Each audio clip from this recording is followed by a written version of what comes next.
ካሜራ ፊት መናገር ብፈሩ ከሆነ ይሄ ቪዲዮ ለእናንተ ነው። በዚህ ቪዲዮ ኮንተንት ክሬሽን መስራት ፈልጋችሁ ነገር ግን ካሜራ ፊት መናገር አቅቷችሁ ኮንተንት ክሬሽን ለማትጀምሩ ሰዎች ነው እንዴት መናገር እንደምትችሉ ማስተምራችሁ ማለት ነው። ችግሩ ካሜራ ፊት መናገር አቅቷችሁ ሳይሆን የምትናገሩት ነገርም አታችሁ ስለሆነ ይሄ ቪዲዮ ኢንዲቴል የምትናገሩትን ነገርና እንዴት መናገር እንዳለባችሁ ከነ ኮንፊደንሱ ያስተምራችኋል ማለት ነው። ቀጥታ ወደ ቪዲዮ እንግባ። መጀመሪያ መረዳት ያለባችሁ ነገር ምንም ነገር አይፈጠርም። በተለይ ይሄ ስሜት የሚሰማችሁ ጀማሪ ኮንተንት ክሬተሮች ናችሁ።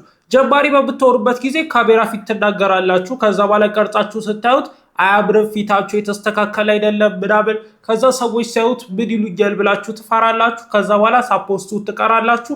ይሄንን እየፈራችሁ ኮንተንት ክሬሽን መጀመር ፈልጋችሁ ኮንተንት ክሬሽን የምትሰሩበት እውቀት እያላችሁና ኮንተንት ሳትጀምሩ የምትቀሩ ሰዎች አላችሁ። ነገር ግን ብፖስቱት ያንን ቪዲዮ ራሱ ምንም አይፈጠርም። አንዳንድ ሰዎች ያዩታል፣ በልባቸው ደስ ላይላቸው ይችላል፣ ያላግጡባችሁ ይችላል። ነገር ግን ምንም አይፈጠርም። በተለይ ደግሞ ምንም አይፈጠርም እንዲል የሚያስችለኝ ዋነኛ ነገር የመጀመሪያ ቪዲዮቻችሁ ቪው አያገኙም። ቪው ባያገኙት ደግሞ ለእናንተ ጥቅም አለው። አንዳንድ ሰዎች ቪው አላገኘም ብላችሁ ትተውታላችሁ። ነገር ግን ቪው አለማግኘቱ ጥቅም አለው። ምክንያቱም የመጀመሪያ ቪዲዮቻችሁ አሪፍ ስለማይሆኑ አሪፍ ያልሆኑት ቪዲዮዎች ቪው ሳያገኙ ይቀራሉ። ከዛ በኋላ ግን እየተሻሻላችሁ ስትመጡ ቀስ በቀስ ቪው ያገኛሉ። ስለዚህ ይህንን ስህተታችሁ ብዙ ሰው ሳያየው ብዙ ሰው የሚያየው ጊዜ ስትደርሱ ግን ስህተቶቻችሁን አርማችሁ የተሻለ ኮንተንት ክሬተር ስትሆኑ ነው ብዙ ሰው የሚያያችሁ። ስለዚህ አልጎሪዝሙ ራሱ ለእናንተ አድቫንቴጅ እየሰጣችሁ ነው። አሪፍ ብትሆኑማ ገና ከመጀመሪያ ቪዲዮችሁ አልጎሪዝሙ ራሱ ቫይራል ያስወጣችሁ ነበረ። ነገር ግን ቫይራል የማያስወጣችሁ አሪፍ ቪዲዮ ስላልሰራችሁ ነው። የተሻለ ቪዲዮ ስትሰሩ አሁን 10 ቪው ከነበራችሁ 15 ቪው ይኖራችኋል። ከዛ የተሻለ ቪዲዮ ስትሰሩ 100 ቪው ይኖራችኋል። ከዛ የተሻለ ስትሰሩ 1000 ቪው ይኖራችኋል። ስለዚህ አልጎሪዝሙ ራሱ እየደገፋችሁ ነው፣ ዝቅተኛ ቪው እየሰጣችሁ ማለት ነው። ሰዎች ጋር እንዳትዋረዱ እየጠቀማችሁ ነው። የመጀመሪያ ቪዲዮአችሁ በትክክል እናንተ እየፈራችሁ እየተቀጠቀጣችሁ ቢሆን እንደፈለጋችሁ አድርጋችሁ ብትቀርጹት ምንም አይፈጠርም። ምክንያቱም ብዙ ሰው አየው። ነገር ግን የተሻለ ቪዲዮ ስትሰሩ የተሻለ ሰው ብዛት ያየዋል። የተሻለ ስትሰሩ የተሻለ ሰው ስለሚያዩ ምንም እንደማይፈጠር ነው ማመን ያለባችሁ። የተሻለ ነገር ግን ኢምፓክት ስትፈጥሩ፣ ጥሩ ነገር ስትፈጥሩ ግን ጥሩ ነገር ቢፈጥር ኦዲየንስ ይሰጣችኋል ማለት ነው። ሌላኛው ካሜራ ፊት የምታወሩትን አወራር ትክክል ለማድረግ የሚጠቅማችሁ ነገር የምታወሩት ነገር በእርግጥ መኖር አለበት ማለት ነው።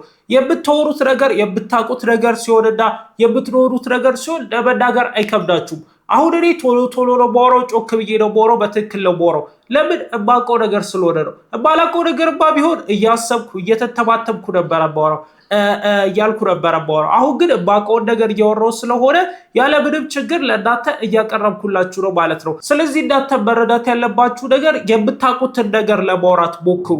የምታውቁትን ነገር በምታወሩበት ጊዜ እናንተ ፍርሃት አይሰማችሁም። ውስጣችሁ ላይ በትክክል ታወሩታላችሁ። ቪዲዮ ስታዩት እንኳን ከድሮ ጋር ተመሳሳይ ቢሆን እንኳን ስለ ኮንተንቱ ጭምር ስለምታስቡ ኮንተንቱ ምን ያህል አሪፍ እንደሆነ ስለምታስቡ ስለራሳችሁ አወራርና ፕሬዘንቴሽናችሁ ብቻ መጨነቃችሁ ታቆሙና ፖስት ታረጉታላችሁ ማለት ነው። ስለዚህ ካሜራ ፊት ለማውራት ዋነኛ ፖይንት ከእናንተ ከምታሳዩት ሪአክሽን በተጨማሪ ከፕሬዘንቴሽኑ በተጨማሪ የምታወሩትን ነገር በትክክል ማውራት ነው። የምታወሩትን ነገር በትክክል ለማውራት ደግሞ ስለምታወቁት ነገር ማውራት አለባችሁ ማለት ነው። ስለማታውቁት ነገር ካወራችሁ ትተባተባላችሁ። ከዛ በኋላ ሙሉ አቴንሽናችሁ በተባተባችሁ ላይና እንዳንተ ስትተባተቡ ብታረጉት አክት ላይ ይሆናል። ሳፖስቱ ትቀራላችሁ። ስለዚህ ፋይናል ኮንክሉዥን ብሰጣችሁ የምታውቁት ነገር ላይ ኮንተንት ለመስራት ሞክሩ። ካሜራ ፊት ቁጭ ብላችሁ ደግሞ ማውራት የሚከብዳችሁ ከሆነ ይህንን ነገር ማወቅ አለባችሁ። ማንም ሰው የለም አካባቢያችሁ ላይ። የፈለጋችሁትን ነገር ማውራት ትችላላችሁ። ልክ ጨለማው ስለብቻችሁ ተቀምጣችሁ ብትወሩት ወሬ አይነት አለ። እሱን ወሬ ካሜራ ፊት መድገም ትችላላችሁ። ማንም ሰው አይሰማችሁም፣ ማንም ሰው አይተቻችሁም፣ ማንም ሰው ጀጃ ያረጋችሁ። ብቻችሁ እንዳላችሁት እናንተና ካሜራው ጋር ማውራት ሊከብዳችሁ ይችላል። በእርግጥ እኔ ድሮ ስጀምር በስልክ እየቀረጽኩ እያለ በጣም ይከብደኝ ነበረ ካሜራ ላይ ኮንሰንትሬት አድርጎ ካሜራ ፊት ማውራት። አሁን ግን እየለመድኩት መጥቻለሁ። ለምን ካላችሁኝ እየተረዳው መጣ። ምንም አይፈጠርም፣ ማንም የለም፣ እኔና ካሜራውን ያለነው። የኔን ስሜት እገልጽለታለሁ። ከዛ በኋላ እዛ ጋር ግን ፖስት ካረኩት በኋላ ነው የሰዎችን ሪአክሽን ማገኘው ማለት ነው። ስለዚህ አትፍሩ። ካሜራ ፊት ፈታ ብላችሁ አውሩ፣ ቀጥ ብላችሁ አውሩ፣ በኮንፊደንት አውሩ፣ ቀጥ ብላችሁ ዘና ብላችሁ አውሩ። አሁን ለምሳሌ ድሮ ብሰራቸው ቪዲዮዎች ብታዩ በጣም ከባድ ነበሩ።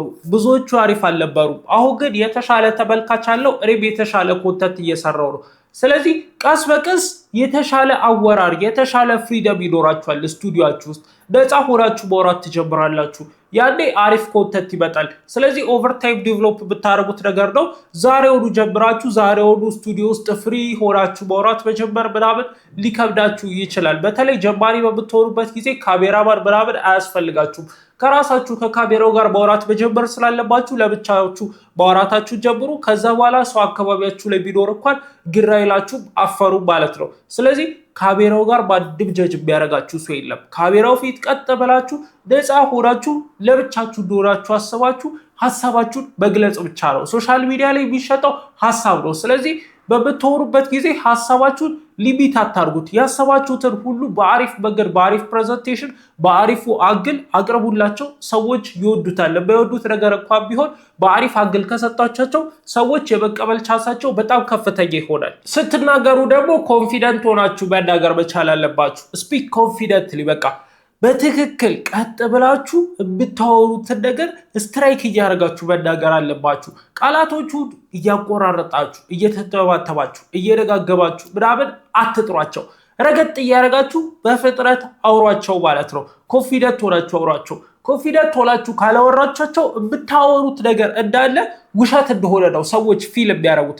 ስለዚህ ኮንፊደንት ሆናችሁ ረግጣችሁ በትክክል በምትናገሩበት ጊዜ ሰዎች እንዳንተ ያላችሁት ነገር ልክ እንዳልሆነ ቢያስቡ ራሱ አይናገሯችሁ። ምክንያቱም ኮንፊደንት ናችሁ። እናንተን ይፈሯችኋል። በቪዲዮአችሁ ብቻ በምታቀርቡት አቀራረብ ብቻ ይፈሯችኋል። ስለዚህ ኮሜንታችሁ የጸዳ ይሆናል። ሪፕላይ ቪዲዮ አይሰራባችሁ። በተለይ ሾርት ፎርም ላይ ሪፕላይ ምናምን ይደራረጋል። ነገር ግን ኮንፊደንት ሆናችሁ በምታወሩበት ጊዜ እንደዚህ አይነት ችግሮች ሁላ ይቀረፉላችኋል ማለት ነው። ማንም ሰው ከእናንተ አጌንስት ለመምጣት አይሞክርም። ምክንያቱም ታስፈራላችሁ። አነጋገራችሁ ብቻ ማለት ነው። አነጋገራችሁ ማተር ያደርጋል። እየፈራችሁ ከሆነ ሰዎች እናንተን ስትራይክ ለማድረግ በቃ እናንተን በቀለጃ ለማድረግ ኮሜንት ላይ ያጥለቀልቁታል። ሪፕላይ ቪዲዮ ይሰሩባችኋል። ኮንፊደንት ሆናችሁ ካወራችሁ ግን ስህተት ብትሆኑ እንኳን በትክክል ስህተታችሁን ግልጽ ብቻ ይነግሯችኋል። ከዛ በኋላ ይተዋችኋል። ማንም ሰው አያስታውሳችሁም። ቀጣይ አሪፍ ኮንተንት መስራት ትችላላችሁ። እየፈራችሁ የምትናገሩ ከሆነ ግን ሰዎች እናንተን ቀጥቅጠው ለማውረድ ነው የሚሞክሩት። ስለዚህ በጣም ጫና ይበዛባችኋል። ኮንፊደንት ሆናችሁ አውሩ። ፈታ ብላችሁ አውሩ። ጀማሪ ስትሆኑ እንኳን ይሄ ነገር ብዙ አያሳስባችሁ። ማንም ሰው ሪፕላይ አያደርግባችሁ። ብዙ ሰው ስለማያው ብዙ ሰው ኮሜንት አያደርግባችሁ። ብዙ ኔጌቲቭ ነገር አይመጣባችሁም። እያደጋችሁ ስትመጡ ግን ኮንፊደንት ሆናችሁ ባታወሩ ከሆነ ችግር ውስጥ ነው የምትገቡት። በቃ በጣም ነው ጥቃት የሚደርስባችሁ። ጥቃት ደረጃ የሚባል ነገር ማለት ነው። ቪዲዮ በሚሰራባችሁ ጊዜ ኮሜንት ላይ ምናምን ያለው ኢንጌጅመንት ሁላ ኔጌቲቭ እየሆነ ይመጣል። ስለዚህ ኮንፊደንትሊ ጮክ ብላችሁ የምታስቡትን ነገር ክሊርሊ ማንም ሰው ሳይገድባችሁ የምትፈልጉትን ነገር ብቻ ስሩ። የምታምኑበትን ነገር ብቻ ስሩ። የማታምኑበትን ነገር የምትሰሩ ከሆነ ግን እየቀለጣችሁ ትመጣላችሁ። ኮንፊደንታችሁ ሉዝ ያደርጋል። ሰዎች ስትራይክ ያደርጓችኋል። ከገበያው ለማስወጣት ይሞክራሉ ማለት ነው። እነዚህ ነገሮች ግን ለማሻሻል ማድረግ ያለባችሁ ነገር እያንዳንዱ ቪዲዮዎች ቀን በቀን ተመልከቷቸው። እያንዳንዱ ዛሬ የቀረጻችሁት ቪዲዮ ምን ችግር አለበት ነገ ብላሻሽል እያላችሁ እያንዳንዱ ኮምፖነንት ታውጡት። በፕሮግረስ ኢምፕሩቭ ማድረግ ነው። እያንዳንዱ ኮምፖነንት የምታወሩትን አወራር፣ ስትቀረጹ የምታረጉትን አክቶች፣ ቪዲዮችሁ ላይ ያሉትን ነገሮች፣ ኤዲት ስታረጉ የምትሳሳቷቸውን ስህተቶች፣ ኤዲት የምታረጉበትን አደራረግ እያንዳንዱን አንድ በአንድ በየቀኑ የሆነ ነገር ለማሻሻል ሞክሩ። እያንዳንዱ የምትወረውሯት ጠጠር ቫልዩ አላት። ዛሬ እኮ ይቺ ቃል እንደዚህ ማስተካከላት ያው ለውጥ ታመጣለች። ነገር ግን ይሄን ያህል ኢምፓክት አይኖረውም። በቃ ልተው ይሄ ነው የሚመቸኝ ብላችሁ ብዘሏት ነገር አድጋ ነገ ትልቅ ችግር ውስጥ ልከታችሁ ስለምትችል ዛሬ እያንዳንዷ ነገር እያቃዳችሁ ማደግ አለባችሁ ማለት ነው። የምትወረውሯት እያንዳንዷ ጠጠር ደግሞ ለእናንተ ቫልዩ አላት። እያደገች ትልቅ እየሆነች የምትመጣው ያቺ ትንሿ ነገር ነች። ስለዚህ ያንን ትልቁን የምታስቡትን ክሬተር ለመሆን ዛሬ የምታስገቧት ትንሿ ነገር ነች ያንን ትልቅ ክሬተር ቢውልድ እያደረገው የሚመጣው። ስለዚህ ዛሬ የምታስገቧት እያንዳንዷ ትንሿ ነጥብ ነች ወደፊት ያለው ፐርፌክት የሚባለው ትልቁ ኮንተንት ክሬተር የሚሰራው ኮንተንት የሚገነባው ማለት ነው።